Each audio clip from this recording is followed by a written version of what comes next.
so much for joining us for another edition of the Bloody Legends with Jai, that Aussie metal guy, and Jim Taylor, brought to you by crank.com. Make sure you're a bloody legend and hit that like and subscribe. Okay, and g'day, how the bloody hell are you going? It's Jai, that Aussie metal guy, and my awesome co-host, JB Jim Taylor. It is the Bloody Legends podcast. Tonight, wherever you are, we do have the Bloody Legend on tonight. Glen, Nubz, Morrison of Lines of Loyalty, whose album Has to Be Human come out last year. It's an absolute ripper. Nubz, thanks for joining me, my friend. Hey, how's it going? How you doing? Steve, This is awesome. Very, very good, my friend. First off, for the uninitiated, man, can you tell us a little bit about who Lines of Loyalty are? Because I am aware you did have a name change from Mixed Company as well. So just give us a little rundown about who you guys are and how you would explain your sound to somebody who hasn't heard you before. Yeah, I mean, really, about a decade ago, I joined Mixed Company, which Rito, the bass player of Lines of Loyalty now, was in, and it's had many members over the years. So we just kind of like, we went out, we got some advice from a lot of really good people, some advice from our label as well, and just to kind of rebrand and new direction and make it our own. And because Mixed Company wasn't our own, it was just a name that we were keeping alive. We were just different members and the original members of that band. So we got something of our own. So we created Lines of Loyalty, and it's been a band for about 4 years now, and it's been doing really great, man. It's been a pretty awesome ride, and Rito and me have been doing music for at least a decade now. So yeah, so tell us a little bit about that. How did you and Rito meet? Because you seem to have this real meeting of minds and this unique collaboration thing going on where you kind of bounce off each other really, really well, and the music he's creating is absolutely unreal. Yeah.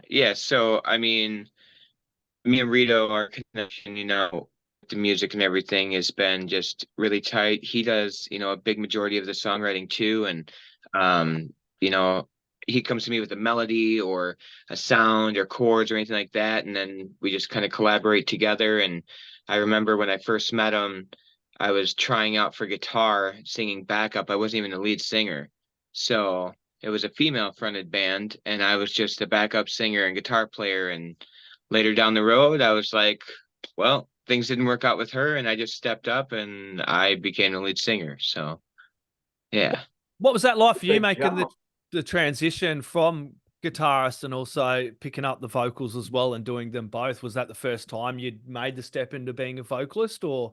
No, I've been singing and playing guitar my whole life, and it was pretty natural for me to come in and do it. Now, granted, there's some stuff that we got in our songs that's a little more riffy and more sounds and all kinds of different stuff, but I also got to sing a different melody while I'm playing that, so I had to kind of train my brain to do that. And that's tough to play that kind of rhythm, and like if it's a choppier rhythm, to sing and like sustain notes, it's like like that's a lot, man. Try doing it with 3 fingers. Oh wow. Oh my goodness. You're like so like. That's funny because I actually was watching a guy the other day who actually, same thing. I think he has 2 fingers, and he's been doing these really, really cool renditions on bloody Facebook and that of like if Moosonic. Moosonic Productions is absolutely unreal. How does that go with you playing guitar? What was that like? Did you lose that in an accident, Nubz, or? So in 2008, I had a tumor that was life-threatening. So of course I had to get rid of my finger, but I had played music prior to that. So I literally had to relearn pretty much everything I wrote and did and played, and had to make my pinky and middle finger take over and all that stuff. And I figured it out, but it wasn't easy. Fuck cancer, man. That's a tough thing to go through, man. Dude. I've recently just gone through it as well. I'm in remission from stage 4 bowel cancer, mate. So what was that like? Did that make you reevaluate everything in your life and kind of, where you were going and where you were at as well, even though it was like in the finger and that, it still would have made you think about your mortality and what we're doing here and what's going on, yeah? I mean, for sure, for sure. When it happened, I wasn't in the greatest place either. I used to be a drug addict and I Yep. used to do hard drugs and stuff all the time. And when that happened, I was a drug addict as well. So it's like, I wasn't making the right best choices, I would say, and just not really caring about a lot of things. But life goes on, you learn a few things and you realize some stuff. And, I'm older now, I have a family and stuff like that too. So it's a Right. lot more thankful for things nowadays. You know what I mean? That's wonderful.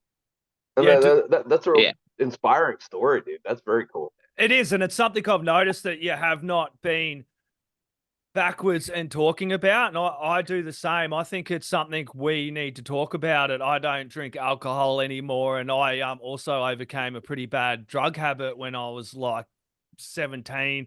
I think I gave up when I was like 21, 22. But people in my life were, making speed at the time and just giving it to me as a child. And it was like, it took me a while to Good get my Lord. head around that. But I've never been backwards and talking about the addictions that I've overcame, because if it can inspire other people and looking at what I've done and seeing what I've managed to achieve overcoming these addictions, then I really feel like I've done something in my life. Is that kind of how you feel when you talk about it and share? Because I notice it's something that's been a thing through all of this, a theme for you since you did kind of get clean. Yeah.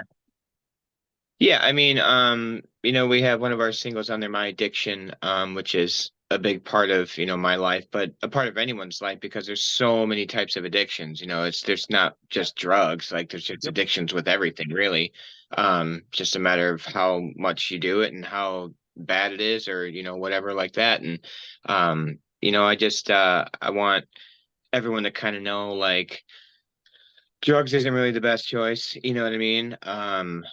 And it's just something that not a lot of people are comfortable with talking about, especially someone who is a drug addict. Like they're never going to be comfortable talking about any of it because they think they're right. They think they're all right about everything and nothing's wrong. And, I get that. And I didn't have the greatest upbringing. So I was into that. And, I learned a lot, like I said, down the road and just kind of became who I am today by going through trials and tribulations, really, with different things. So that's very wise, sir. I love it. I was even thinking like some of your lyrics, if you have a song, like you said, that talking about addiction, it seems like you could easily take, you could also, there's bad addiction and then like music is a good addiction. I think so. Yeah. You know what I mean? That's what I heard. Like, yeah. I see that in your lyrics though, that like the dichotomy of a lot of stuff. I think it's very cool what you've written and how you've done it. And like this is a wonderful story for you to share this, and that you're so open about it, And like I said too, this song was a song I started writing years ago when I was a drug addict, and my bass player Rito, he helped a lot with like revising it and making it kind of what it is today too. And he does so much work with a lot of the songs as well. And I couldn't be more happy to write music with with the team we have and with him and with everything that we're doing. And just it's all around great. Oh, definitely. And I like the society's come around a lot more. It used to be that we'd go to gigs and everyone would write themselves off, get blind, rotten drunk, and act like a fool. I'm glad things are starting to change a little bit in society, that, people like us are going, look, it's okay to be a metalhead. It's okay to go to these shows and not totally right. Like when I'm out on tour and stuff, I'm not out getting all, messed up or nothing, but like I smoke weed. Whoop-de-doo. Like, you know what I mean? Same, like, dude. who doesn't these days? I use it as a medicine. I don't abuse it, and I use it just to, be inspirational or be whatever. And it's not about what you do. And everyone's got something they do. People smoke cigarettes, for God's sakes. Those are horrible for you. So like, and those are legal. And I mean, weed's legal pretty much everywhere nowadays anyway, too. So, I'm just saying, like, every once in a while I might have a drink, but I haven't had a hard drug in so long. Like, there's no need for it. There's no want for it. Right. There's no thing for it, really. You know what I mean? It just it takes away so much from everybody and from your families and friends. And I've lost so much through it that there's no need for it. Exactly. Yeah, So tell us a little bit about the first single. I think it was "I'm Not the One" was the first single you guys dropped, Under the Lines of Loyalty, and it's a really catchy track. It's a banger. It is, man. Song. It's a great first single. Tell us all about it, dude. So "I'm Not the One" first single. That's when we just started like branching off into like what we wanted to sound like, you know, and what direction we were going to go with programming, or, you know, with just more the modern rock style and stuff. And we developed into it, and our producer helped us, and co-producer as well, Jimmy Beatty and Chris Dawson at Aphotic Studios. Those guys are great.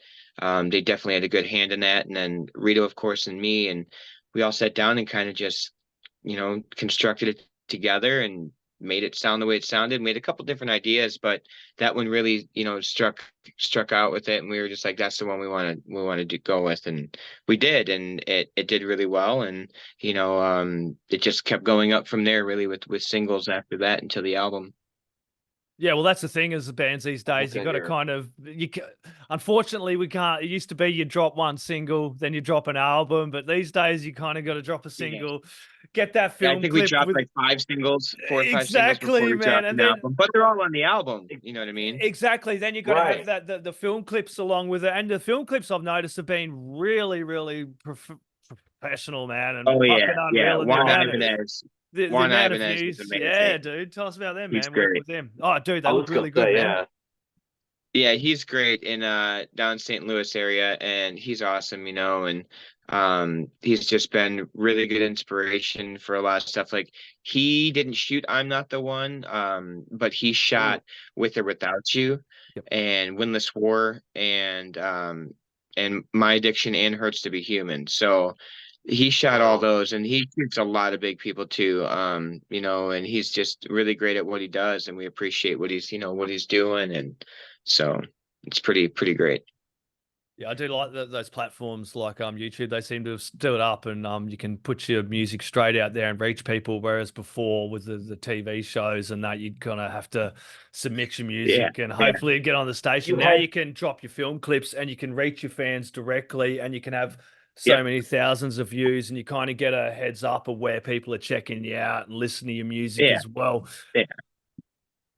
And see, that's the proper and like doing it like that with the age of technology. That's what you should be using it for, instead of hopping on there, being like, "Don't like y'all's hair," you know, like you know what I mean? It's like it's so demeaning, you know. It's like, but I would say, you know, don't pay attention to that, and pay attention to the good, and it's so awesome to see. I'm looking at your numbers here for "I'm Not the One," "Hurts to Be Human." I mean, that's beautiful, dude.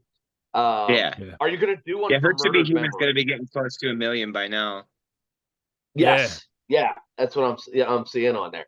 That was the most recent track. My notes. Sorry. That was the most recent film clip from you guys as well, and it was really well done. Like, dude, really good numbers on that as well. That's encouraging, but it's also trying to get those people over, I suppose, and physically support as well, because it's always great to get those streams up and those listens, but it's always good when hard. You gotta play a lot of shows, you gotta go a lot of places, and you gotta, you know, you just gotta be active on social media and just push and promote and show everyone what you're doing, and, you know, you gotta keep up with it. If you don't, you're out of the game. You know what I mean? Exactly. Yeah, well, as an artist, you go, Jim. No, not at all. There was a glitch there. Sorry, I didn't. As an artist, you have more control over your product and your music, but it's also a grind. You got to work twice as hard to get it out there. Like you said, you got to juggle all the social media platforms, and you basically have to pay the album cost yourself, and you want a good fucking product. You're good musicians as well, so you don't want to slap out some half-assed fucking product as well. But you're basically working your ass off, paying for that on your own. I do go on it about a lot. I know I do. And then you release this product and you kind of hope everyone supports you on the back end as well. And it's not just streaming. And I know I do say it a lot. It's good to get the streaming, but having that support as well behind you as a band actually make something out of it, at least pay for the next album. Yeah. People don't realize how tough it is. They go, okay, I'm just streaming on Spotify. And then like Jim said, they sit back at home, and I've talked about this with a few artists, like Glen was saying, people sit at home, and he said they get this free, basically go into a restaurant, get a free steak and complain about it. People sit there, they get these albums for free, they don't pay anything for it, and then they feel like they have the need to complain and bitch and moan about it. I mean, it's terrible. We do sell our records and CDs and vinyl at our shows, so that's pretty great to be able to do that. It's always good. That's the one thing about the metal scene. I'm the same when you do go put these shows on, because that's why it pays to put all these shows, not only getting your name out there, even if you're getting 5, 10, 1 fan at these shows, it is worth the grind. I spoke to one guy, and he was saying, look, no media outlet, no things are too small for me to try and promote my band. Anything I can do to kind of get even one listener supporting my band, he said, I'm fucking happy, dude. That's 1,000%. I was going to say, you never know where it's going to end up. Like, I found like you guys, I found some of the coolest bands, and it's like, how has no one heard of this? And then it's ironic, because then you'll start seeing like, oh, dude, I was listening to these guys 2 years ago, and you're just getting on it now. And it's like, but it's great because it's like a little known. It's like it gets very personal when you find a band, and it's like, have you never heard these guys? And it's like, oh, here, let me share this with you. And you know, and that's what's so cool about it. I'm on your site right now. Where is home for you guys? Where's your home base? The band is home based in Kenosha, Wisconsin. Oh, cool. Okay. So I used to live in Kenosha, and Rito still lives in Kenosha. I live in Ohio now.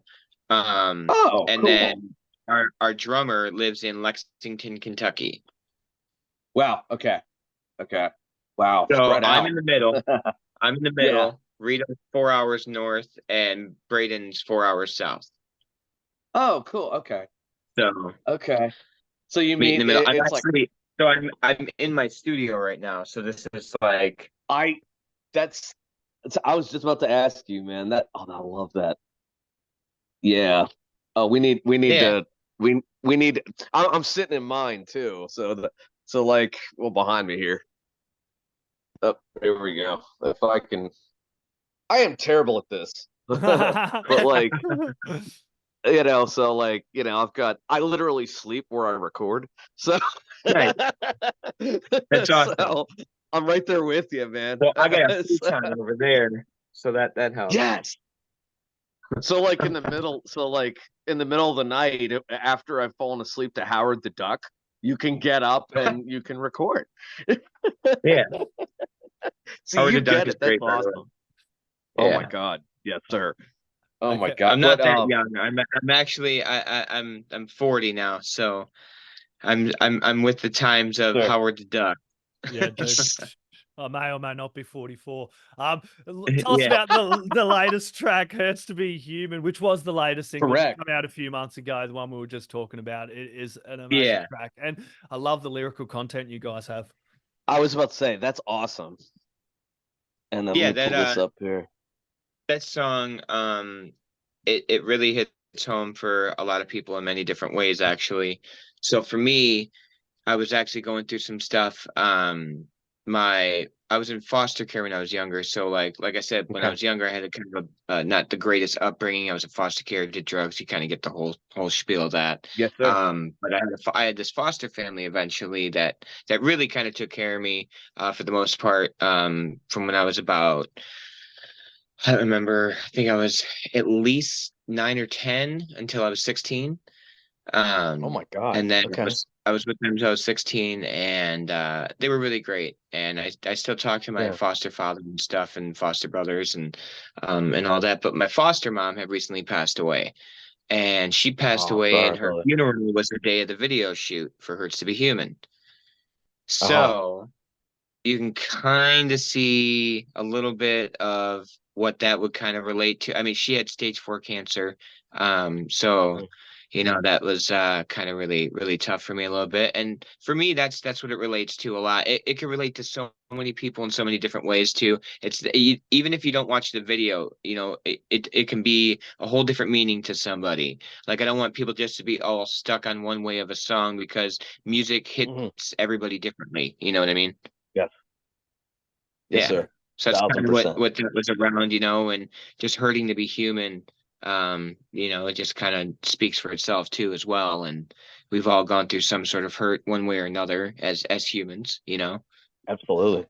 Yeah, definitely. Yeah. That's something I've always said too. We're all struggling in our own little way. Like, we've all got something going on. I had a lot too. People are, it sucks. And it's like, dude, you're going through it as well. We're all going through something in our lives that is hurting us. So yeah, definitely that song did hit home.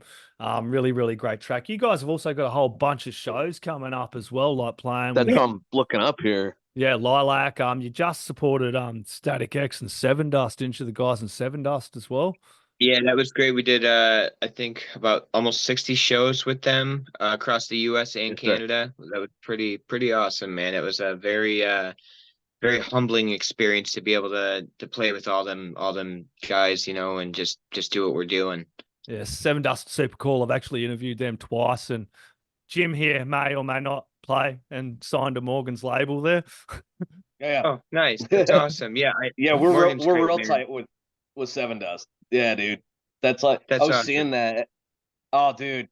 Oh, man. So when I saw that, I actually caught some of your live, like people have videos and all that, and I was like, oh yeah, it's all over YouTube. There's so many live videos from so many shows. Oh, dude. I mean, I was like, and then seeing that latest video, I was like, these guys are out for blood, dude. I was like, I said, no, it's going to be safe in that pit. It's awesome. Yeah. No, it's great, man. Yeah, Morgan and everybody is great, man. And, I've even talked to Morgan a little bit, here and there, and even LJ and stuff too. They're great guys, great musicians. I'd love to even just do stuff with them later on in life. They're just great. Yeah, well, you have a sound that would just go really bloody well with those guys if something did happen as well. It's just, I heard you guys and I was starting to think of bands like that as well immediately. But that being said, who are some of your influences, and kind of, it doesn't have to be music-wise, who are some of the people, bands or artists that have influenced us, inspired you, mate? For me, honestly, Brandon Boyd from Incubus was a big influence in my singing, really. But I grew up on all the new metal stuff and Linkin Park. But I did, like, when I was younger, teenager, I listened to like Deicide and Cannibal Corpse and all that heavy, just crazy metal. I listened to a lot of that. I listened to Soulfly was a good one, and all that stuff, and Slayer and Pantera. Like, I was into all that metal stuff for a while, but then, like, as I got a little older, I started listening to more like Incubus, and I was listening to like 3 Days Grace and Shinedown and stuff like that, just things that were more a little more like alternative but modern edge, stuff like that too. So honestly, I got influences from everywhere, from Korn to Linkin Park to you name it. Like, it all that's all. I can sing any way that I want to sing. Like, if I want to sing aggressive, I can sing aggressive. If I want to sing light, I sing light. If I want to sing falsetto, I sing high. Like, I can do it if I want to do it. And that's what's kind of cool. A lot of our songs are a little different than most people. I have grit to it, but then I also have where I'm singing falsetto notes that are, really high. So it's just, I don't know. It's a good way to mix things up. Awesome. That's awesome. You realize that you're mentioning bands that, like, the three of us listen to. Do you realize that's going to be like, well, our parents' generation that listen to, like, that's what I was going to say, because that was exactly like oldies. Sounds like my They'll be considered oldies. Exactly, but then like I talk to other people When and I they're was Pantera's your gonna be age, playing on the oldies right. station. that's it. That'll be like the Black Sabbaths and the Kiss of the Yeah. generation before us, because then they go on about all these bands, Trouble, Yeah. Kiss, Black Sabbath, and I'm like, they're great, but that wasn't what got me into heavy metal. I've gone back in my older years and checked all those bands out, and they're all unreal. But all the bands you mentioned was my fucking starting point into heavy metal and the hard rock as well, dude. And that Well, and then the the stage before that will be called like the golden oldies, and that'll be like the Black Sabbaths and stuff, you know. That'll be even farther. Yeah. Exactly. Your grandma and I met at a Deicide concert. Yeah. Yeah, she's got face tattoos and half her head shaved, wearing a pink tutu and shit. Yeah, the upside down cross burn into their head and shit. Yeah. So you've got a show with Lilac coming up, eh? They're fucking pretty cool, man. Is it Lilac or Lilac? It's Lilac. There we go. Lilac. They're all siblings as well. Yeah, they're like brothers and sisters and stuff. They are awesome, dude. Yeah, they sound great from what I've seen, and I'm excited to do that. That's kind of close to home. I live in Ohio, so it's not too far away. Yeah, right on, dude. Yeah, and then I believe it's in Lakewood.